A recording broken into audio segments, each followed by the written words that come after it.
안녕하세요. 책 읽어주는 남자 정대식입니다. 오늘은 세상의 주인이 되는 법 45번째 NLP를 배우면 생기는 능력 3가지부터 하겠습니다.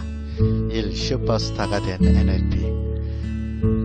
이번 글에서는 NLP를 배우고 나서 생기는 능력 딱 3가지를 짚어보면 많은 능력이 생기지만 가장 파워풀하고 핵심이 되는 능력 3가지, 우리 욕심 부리지 말자고요. NLP를 공포증 킬러로 유명세를 탔습니다. 공포증이 뭡니까? 뱀을 극도로 무서워하거나 물을 극도로 무서워하거나 그래서 실생활에 불편함을 주는 거죠. 공포증은 별다른 치료책이 없었고 장기간 치료를 요구하는 증세였죠. NLP는 단 몇 분 만에 공포증으로 고생하던 사람을 치료했죠. 거의 기적적이었죠. 그래서 많은 사람들이 NLP에 열광하나 봅니다. 이처럼 NLP는 빠르고 감정 변화, 행동 변화 등 변화에 탁월합니다. 우리는 변하고 싶지만 말처럼 몸이 잘 안 따라주죠. 그 이유는 무엇일까요? 이것에 답하기 위해서는 우리를 행동하게 하는 것이 무엇인지 알아봐야겠죠. 우리의 행동은 생각에 의해서 일어납니다. 이렇게 말이죠. 생각은 행동. 생각이 바뀌지 않는 상태에서는 행동은 요요 현상처럼 다시 본래로 돌아갈 확률이 아주 높습니다. 물론 우리는 의지라는 놈이 있죠. 의지는 아주 강하다고 생각하는데 본래 10% 정도의 힘밖에 없습니다. 나머지 90%는 무의식의 밑바닥에 깔린 생각, 즉 내부 프로그램입니다. NLP는 인간은 마치 컴퓨터에서 비유해서 봅니다. 그러면 인간에 대해서 보다 쉽게 이해할 수 있죠. 요즘 컴퓨터 사용하지 않는 사람은 없으니까요. 우리는 생각은 마치 우리 내부의 소프트웨어 프로그램과 같습니다. 생각이 설치되고 그 소프트웨어대로 하면은 구현됩니다. 그리고 우리는 그 화면에 비춰진 대로 행동을 하게 되는 거죠.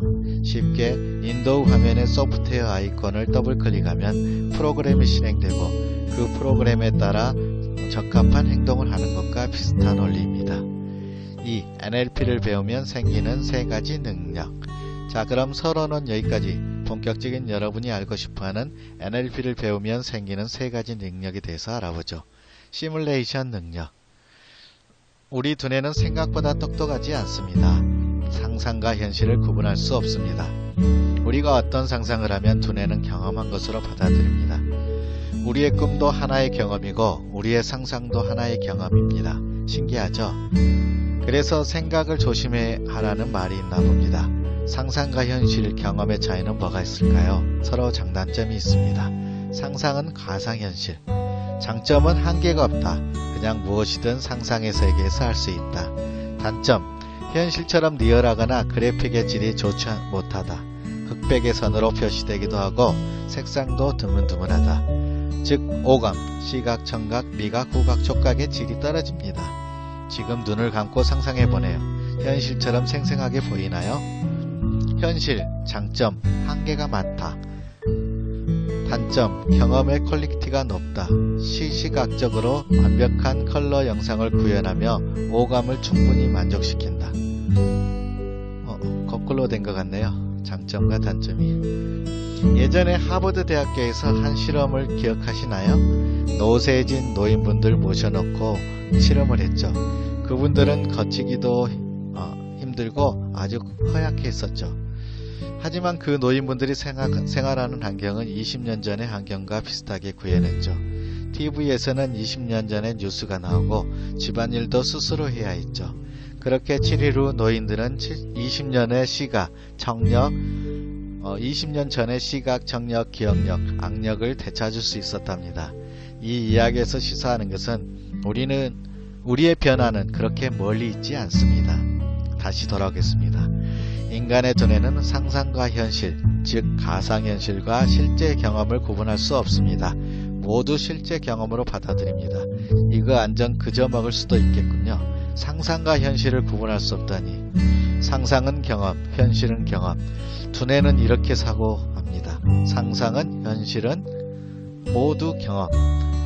우리는 얼마나 걱정을 많이 하고 살고 있나요? 우리가 걱정을 할수록 그 걱정은 순전히 우리의 경험이 되는 것입니다. 인간은 생각의 95%가 걱정이라고 합니다. 끔찍하지 않습니까? 그래서 우리는 계속 늙어가나 봅니다. 그럼 생각과 상상을 주의해서 해야 합니다. 좋은 상상을 하면 그것이 좋은 경험이 됩니다. 우리는 두려운 것을 초점으로 상상을 합니다. 그러면서 일어나지 않기를 바라죠. 걱정 때문이겠죠. 그 두려움을 상상해야 좀 편안해진다고 생각합니다. 이것은 마치 독약을 범하시는 꼴입니다. 조금 힘들어도 자신이 원하는 모습을 상상하세요. 그것이 곧 경험입니다. 그럼 NLP에서 우리가 배울 수 있는 것은 무엇일까요? 이 상상의 품질을 NLP로서 높일 수 있습니다. 만약 상상의 그래픽과 리얼함이 현실과 유사하다면 어떨까요? 상상은 한계가 없죠. 그리고 그래픽 수준과 리얼함까지 더해진다면 어마어마하겠죠. 그것을 NLP를 통해서 배울 수 있습니다. 어렵지 않아요. 시츄에이션 지배자. 우리는 과거의 부정적인 기억을 잘 잊지 못합니다. 머리로 지우려고 해도 지워지지 않죠. 그리고 어떤 불리한 일이 생기면 후회를 하죠. 같은 상황이라도 사람에 따라서 대하는 태도가 다릅니다. 어떤 사람은 그 상황 속에서 배울 점을 찾고 어떤 사람은 그 상황 속에서 후회를 하죠. 둘 중 어떤 선택이든 좋습니다. 하지만 그 선택에 따라 여러분의 고통이 결정됩니다. NLP에서 어떤 상황에서든 자신을 유리하게 하는 기술을 배웁니다. 모든 상황이 자신에게 유리하다고 생각해 보셨나요? 어떨까요? 생각만 해도 황홀하죠? 릴레이션 능력. 인간은 혼자 살 수 없다. 그래서 우리는 다른 사람들과 관계를 합니다. 그것은 인간관계라는 말로 흔히 사용하죠. 인간관계는 다들 최대의 스트레스 원천 중 하나이죠. 왜 그럴까요? 나도 인간, 너도 인간, 우리는 인간인데 왜 그 관계가 그렇게 쉽지 않을까요? NLP에서는 그 인간의 원리를 배웁니다.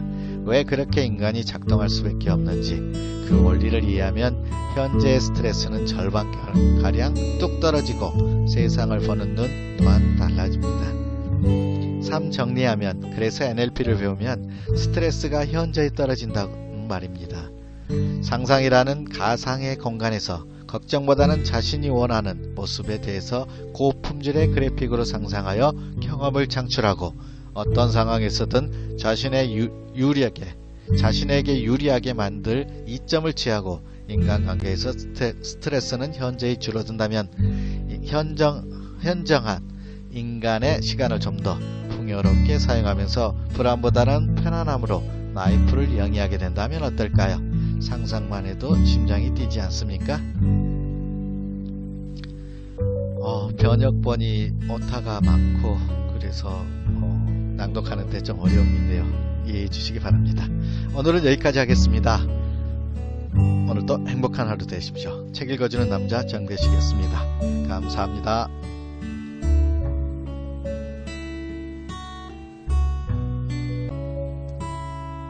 안녕하세요. 책 읽어주는 남자